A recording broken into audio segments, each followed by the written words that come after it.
Student, WH question on future perfect continuous tense. সর্বপ্রথমে জানতে হবে ফিউচার পারফেক্ট কন্টিনিউয়াস টেন্স কাকে বলে। ভবিষ্যৎকালে দুটি কাজের মধ্যে যে কাজটি কিছু সময় ধরে চলিতে থাকিবে বা হইতে থাকিবে সেটাকে বলা হয় ফিউচার পারফেক্ট কন্টিনিউয়াস টেন্স এবং পরের কাজটিকে বলা হয় ফিউচার ইনডিফিনিট টেন্স। দেখো example number 1, example number 1, we shall have been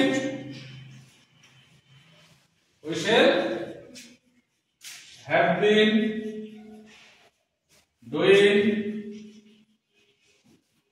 the work before he will come. Before he will come. দেখো প্রশ্নটার বাংলা মানে কি বলছে? We shall have been doing the work. আমরা কাজটি করিতে থাকিব before he will come. সে আসিবার পূর্বে। এখন এই সেন্টেন্সের উপরে WH কোশ্চেনটা কিভাবে হবে? সর্বপ্রথমে এই যে WH ওয়ার্ডটা আছে হোয়াট না, সেটাকে বসিয়ে দিতে হবে হোয়াট। WH কোশ্চেনের নিয়ম হচ্ছে সর্বপ্রথমে WH ওয়ার্ডটাকে বসাতে হবে। সে হোয়াট হোক, হোয়াই হোক, হোয়াইল হোক, হুইচ হোক, হাউ হোক, হ্যাঁ যে কোনো হু হোক।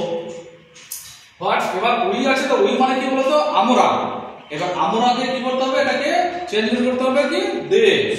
তাহলে উইটাকে কি করলাম? দে করলাম। হোয়াট এবার এখানে দেখো উই এর পরে সেল বসেছে তো এই সাবজেক্টটা চেঞ্জ হয়ে কি হয়েছে দে।